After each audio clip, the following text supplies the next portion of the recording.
कथा वो जगह पर गई बा चाचा कि माता सती और महादेव कुंभज ऋषि के आश्रम में कथा सुने गए लोग। कौन कथा बताओ के चाहिए काहे कथा सुने गए लोग? का सत्यनारायण भगवान के कथा भोगल रहे लोग। कथा सुने के कारण का रहे जब महादेव जान गए कि रामा अवतार होखे के बाद अब त्रेता चढ़े वाला बा, त्रेता में राम जी के अवतार हुई तो सोचले कि हमने के जानकारी लेवे के चाहे कि राम जी आई है तो कौन कौन लीला करी है। तब अपना औरत सती से कहली कि हे सती हमने के कुंभज बाबा के आश्रम में चले गए आई जानल जब कि राम जी आई है त्रेता में तो कौन कौन लीला करी है। तो कुंभज बाबा के घर है आश्रम में। कुंभज बाबा कहाँ बड़े? अपना कमिश्नरी में थाना दाऊदपुर कोहड़ा बाजार के पूरब एगो कुम्भना गांव बा यहाँ के कुंभज ऋषि रहे। वही आश्रम में दोनों प्राणी गए तब कुंभज बाबा खड़ा होके अभिवादन कैले प्रणाम कैले। वही जी सती के बीमारी समाइल 82 भोला बाबा मानत नहीं खे मनवा में हो तो नहीं खे विश्वा। जब भोले बाबा अपना औरत के लेके पहुंचने बढ़ जाएंगे तब कुंभज बाबा खड़ा हो गए अब प्रणाम कैले प्रणाम। वही जी सती के बीमारी समा गई कि लो जहाँ हमने के ट्यूशन करे आई बने कुछ सीखे आई बने आई तो टीचर हमने के प्रणाम करे लगल। महादेव जान गए कि सती के बीमारी शुरू हो गई। वही जी तुलसी बाबा लिखले बानी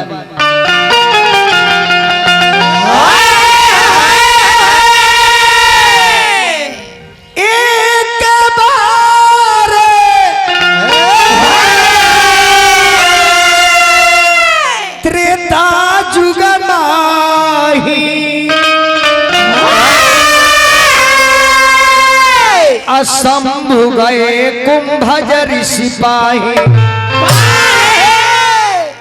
संग सती जग जननी भवानी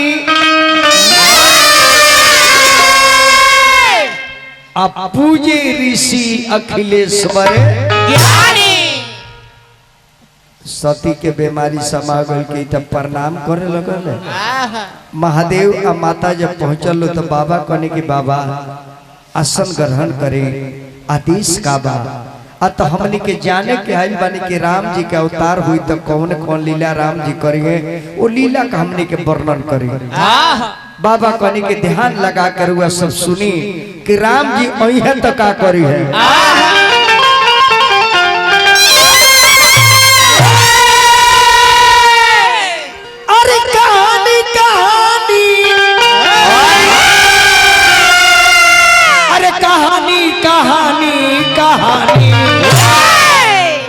शिवा सुना तर के कहानी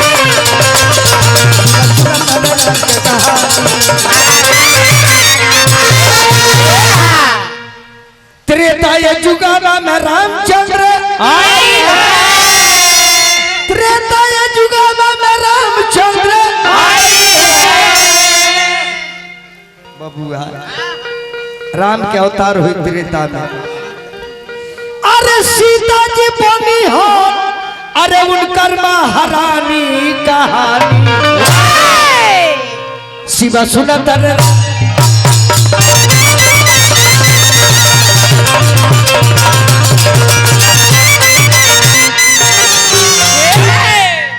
माता बहन बड़ी ध्यान से सुनत से चर्चा सबे करेला। अब इतना दिन चाचा कथा सुनलो ना अब देखी किंग आई श्रोता बन के बैठलो कि कथा सुनते बालू तले राम चार भाई के अवतार हो जाता। कथा सुनते बालू तले विश्वामित्र जी राम लेके चल जाता रहे। कथा सुनते बालो तले ताड़ुका के वध कर देता रहे। कथा सुनते बालो वहां से चल दिल बालो जनकपुर खाती गंगा के उत्पत्ति के विषय में जानो लो, हिला के उद्धार कर लो, मिथिला में गई लो, सीता से शादी हो गई, सीता के लेके अयोध्या में आई लो तले ले बाबा दोनों प्राणी बैठले बाबा। देखी श्रोता हो के तो ऐसा ना यही गाना महादेव अमर बानी ना कोनो कारण बानू। अब जब कथा सुनते सुनते सुनते सुनते जब 4 गो बेटा 4 गो पतो राजा दशरथ सोचले कि अब राजपाट अपना बेटा लोग के दे के हम जंगल में चल जाए। कहे कि हम राजपाट खाली कैले बनी लेकिन भगवान के भजन कैले नहीं की। अब जौन हमार उम्र बचल बा कुछ भगवानों के नाम ले ली। बेटा के जब राजगद्दी देवे जाता रहे विरोध हो गई के कई विरोध कर दिल। अब राम के वनवास ना राम के गद्दी ना मिलल की वनवास हो गई। सीता के लेके चल गए वन में गईले रावण अपहरण कर लेलो आ तले लोग बैठले देखो तनी कितना लीला हो गई तले बैठल बलनो। महादेव जान गए कि भगवान अबू जी से पहुंच गए बनी जंगल में हमने के चले के। कहले कि देवी अब हमने के चले के चाहे बहुत दिन हो गए ले हरण को कम किया जाए बक्सो बढ़ा दिया जाए। बहुत दिन हो गए मैंने कहले अब चले के चाहे। जब दोनों प्राणी चलले तब पहुंच गए दंडक वन में। दंडक वन में राम लक्ष्मण सीता के खोजता रहे और वही जी दोनों प्राणी एकदम उन्हें से चली आवता रहे। इन राम रोबता रहे लक्ष्मण लखन सीता के छोड़ के कुटी से तू काहे निकल रहा तारे कने की सीता के देखभाल करे के बाद सीता कुटी में नहीं थी। अब राम जी रुमाता रहे दोनों प्राणी वही पहुंचाता रहे। सीता सीता सीता सीता लक्ष्मण लक्ष्मण जी भैया कुटिया में नहीं थी अरे प्राण प्रिया अब बोलाए बाबूला क्या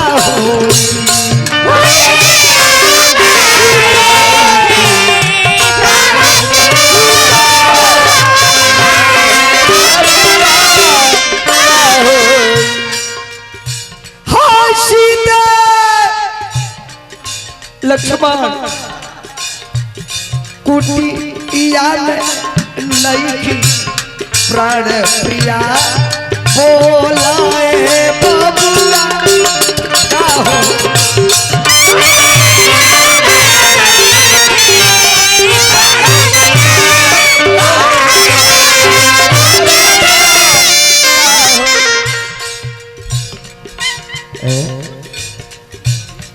चाची के छोट पुत्र बानी हम अपना माई के छोट बेटा बानी।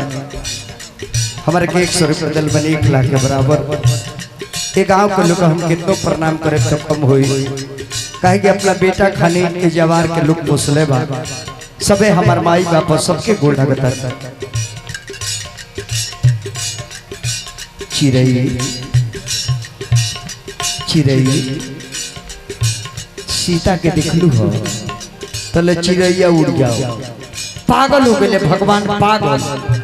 पेड़ पर से पत्ता गिरल बा पत्ता के उठा के पतई हमरा जानकी के देखल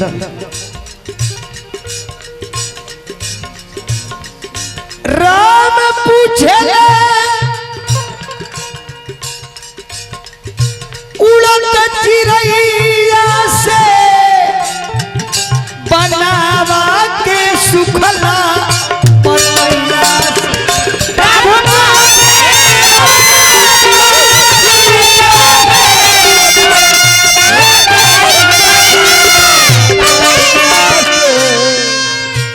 प्रभु पूछे ले उड़ता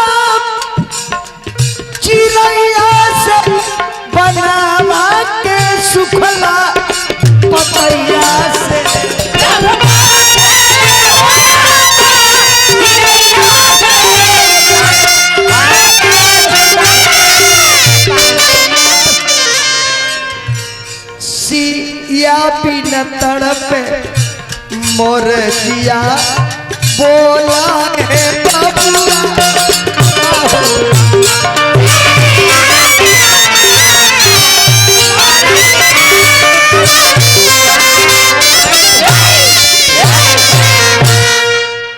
सत्येंद्र बाबू की तरफ से 100 रुपया पुरस्कार प्रणाम बा। घूमता लो चारों तरफ लेकी जानकी के पता नहीं खेला हाय सीते हाय तले नजर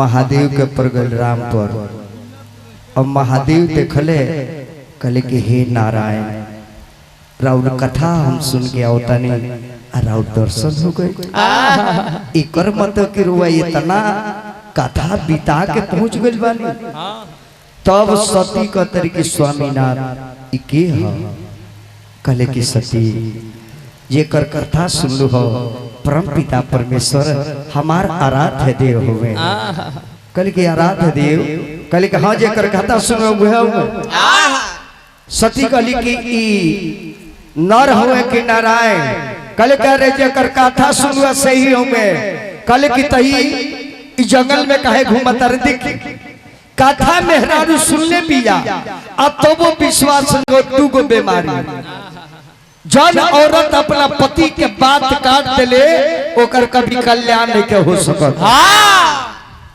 कहले महादेव की नारायण हवन कहले कि भाई नारायण है आई काहे जंगल में घूमता रहे त कथवा सुनू ना ये सीता जी का अपहरण हुई तो राम लक्ष्मण खोजी है जंगल में कथा में ना सुनू कहली कि राम हम आई घर में हरारी चोरी हो गई पिया आई भगवान के भगवान तई काहे न कर देख ले के मन में हरारू के केले गई बा शिव जी बुझ गेले कि एकरा बीमारी दूसर का धल है पहले धइले रहलो लीवर में सूजन आई रहलो हां अब एकरा हार्ट में बीमारी धइले कहली कि सती विश्वास कर कहली कि यो काम करी अरे हुआ तनी बैठी आ तनी हम दर्शन करे जाए महादेव जान गए कि राम के परीक्षा लिए हमरा बात पर विश्वास ही का बाना ना तो सती सोचली कि महादेव बैठ जाए हम जाके दर्शन करे इनकर परीक्षा ली अगर इनकर सीता चोरी मारी तो सीता का हम रूप बनाए असली नारायण हुई तो हमरा के पहचान जाई है और नकली हुई तो अपने सीता कह के माने लगी है अब बाबा आँख बोन कैले बानी आ देखो तनी कि सती जा रहल बड़ी लेकिन भेष सीता के बना के जाता रही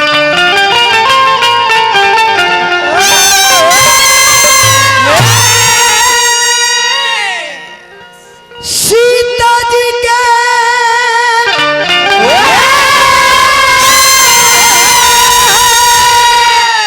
और रूपवार धई के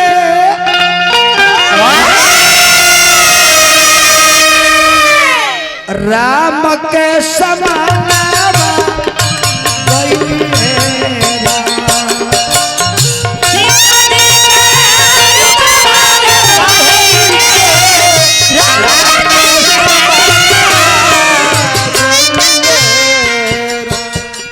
सीता चोरी भइल बाड़ी हम उहे रूप धरे तारे के चिन्ह जे चिन्ह तारे किना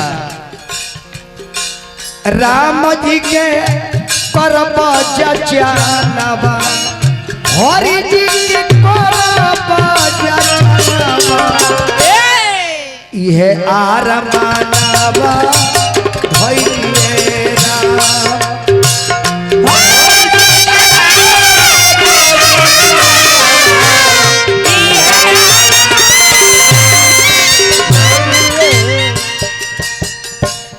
कथा गावल चाचा कौन लम्हर चीज नहीं थे खाना बनावल बड़ चीज नहीं थे खाना के परोस के खियावल लम्हर चीज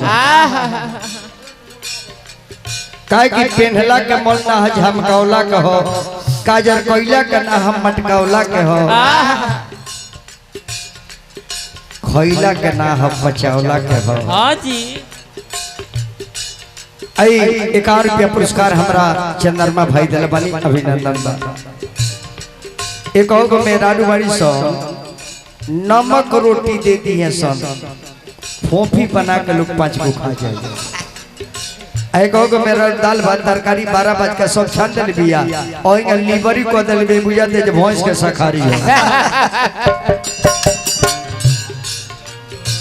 गावे नबी जंगर बाबा गानवा ई है आरमानवा भैलेरा।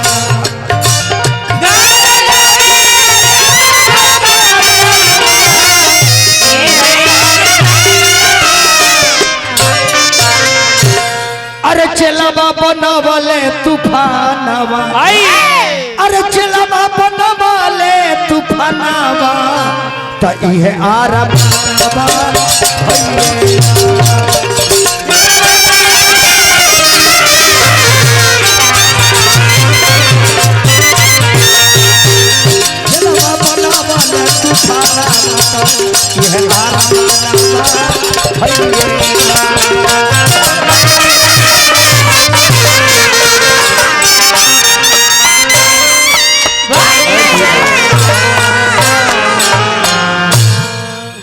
बड़ी सुंदर कलाकार लयदार हमारा अनिल भाई, हजारों हजार के पुरस्कार सुनील भैया दल बनी प्रणाम बा।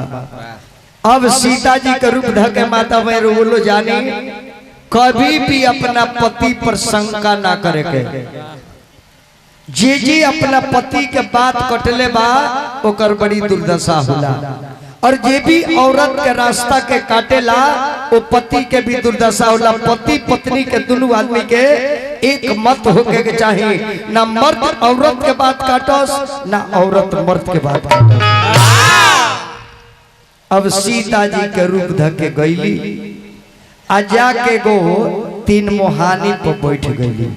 के लोग नजर कब पड़ी आने राम जी लक्ष्मण जी दोनों का घूमता रहे, हाय सीते हाय सीते। तले लक्ष्मण के नजर पर भैया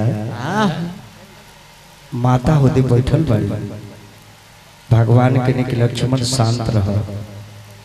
कहले कि भैया उहे माई तो है, सीते जी है, जानकी है।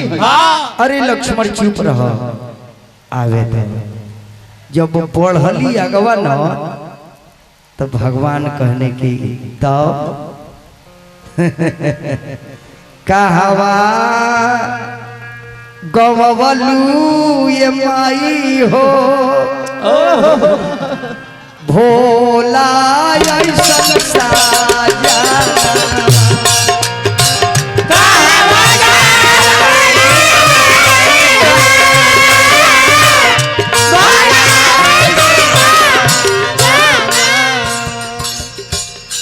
माँ बेटा के प्रणाम स्वीकार करो। ही भवानी रौरा अकेले जंगल में अब महादेव कहाँ बानी और कैला जाके काट हो गई ये भाई परीक्षा ले बेनी हमारी इंटरव्यू को दे। कहले राम की ही भवानी एक तो हमार औरत भुलाई लिया तमनी दोनों भाई जंगल में भटकतानी और रौरा जी महादेव के छोड़ के इन्हें घूमतानी तो बूढ़ऊ के कौन दशा होत हुई। अभी न आगे जतरी न पीछे जतरी कोठुआई बड़ी।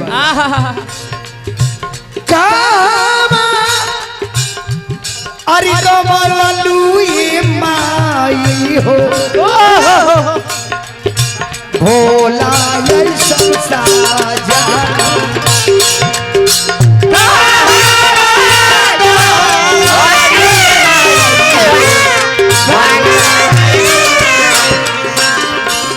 माँ छोड़ी के सजनवाए माई हो घुमातारू हो।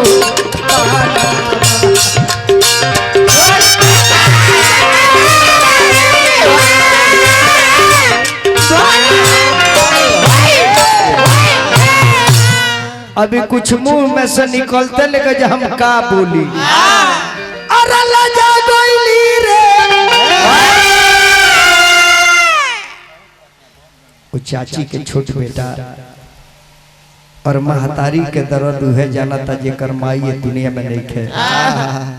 जाना भी बाबू के बाद माता पिता अगर जिंदा बा हम एक को निवेदन कर भरपूर सेवा कली, भरपूर सेवा कली। अब महतारी ना मिली, ओह उधर से पैदा होके के मौका ना मिली। बाप तो बहुत मिल गई है, लेकिन अब वो उधर से पैदा होके के मौका ना मिली। टोन दीना महाराज रो खाली हरों में बजाओ तक। एकान पैदल बने बाबू को शुभकामना, अभिनंदन, स्वागत। वाह अरे लजा गईली रे, अरे लजा गईली सती पीछा ही बने, अरे लजाई गई सती पीछा ही बने। जाजे खातिर गईली, अरे चाचा गईली सती पीछा ही बने में, अरे लजाई गईली।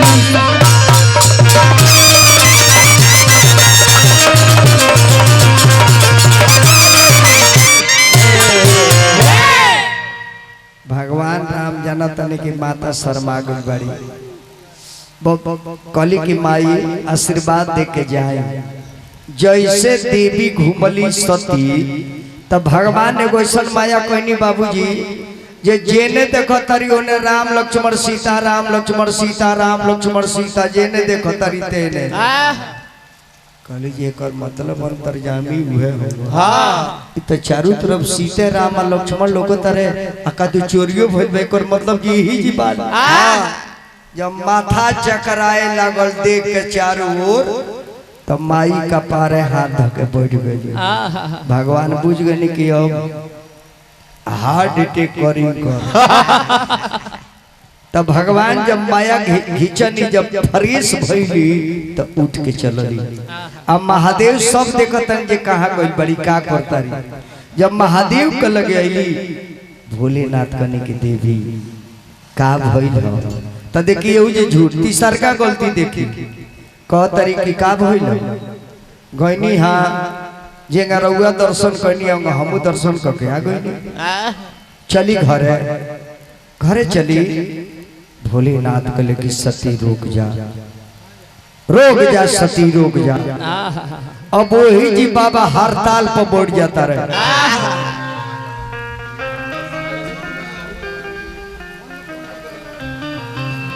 अपना मन में शंकर जी प्रण कैले, ऐसे हर नारी से निवेदन करब कुछ ऐसा बात अपना पति के नहीं बोले के जाना से पति के ईर्खा हो जाओ, तब पति या तो घर छोड़ दे ना तो रेल से कटा जाओ। इतना न शिव जी के दुख लगल कि ते हमरा से झूठ काहे बोले, हमरा ईश के, हमरा नारायण के, हमरा पाप के ते परीक्षा लल बड़े। मेहरारू कहते जाके बन गए माई। जब राम तोरे के माई कहले बड़े, तब मेहरारू ते हमर नहीं किसते हमर माई बड़े। शिव संकल्प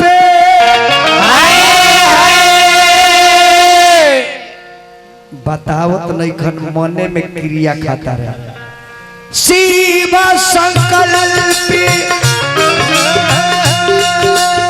कि न मन माही, यहाँ तन भेद सतिया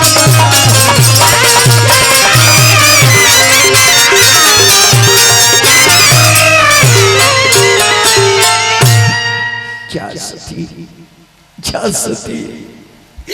अभी जोनी में तारा हमारा कोनो रिश्ता ना रही, तू हमार मेहरारू होके राम के माई बन गलू। हमार राम बाप भगवान, अब बाप माई कोले तो दादा रे हमार का लोगों को। अरे मानस के भीतर वाली खो, अरे पनवा का ऊपरवा हो कि परवा तरवा, अरे परवा तरवा जोगिया मरल है असलवा हो कि परवा तरवा।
अब भोले बाबा जब बोला चाली बंद कर देता रहे, हड़ताल कर देता रहे।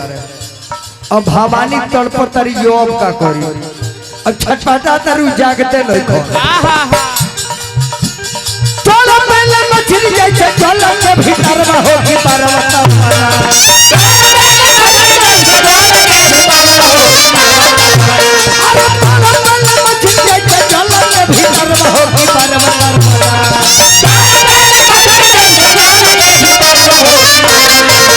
शिव मरले असल बाहु की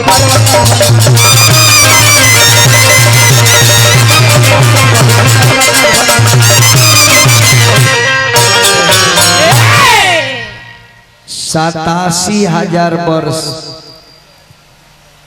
साढ़े भाई बोली जान 87,000 वर्ष तक बाबा समाधि लगा ले और मेहरारू बगल में बैठ के इंतजार करता है कब जागी ले जो घर चल जाला। और ऐसा इतना का सदमा भइल, इतना कष्ट भइल कि बाबा आंख खोले के नाम नहीं खोले। जगत है कहानी।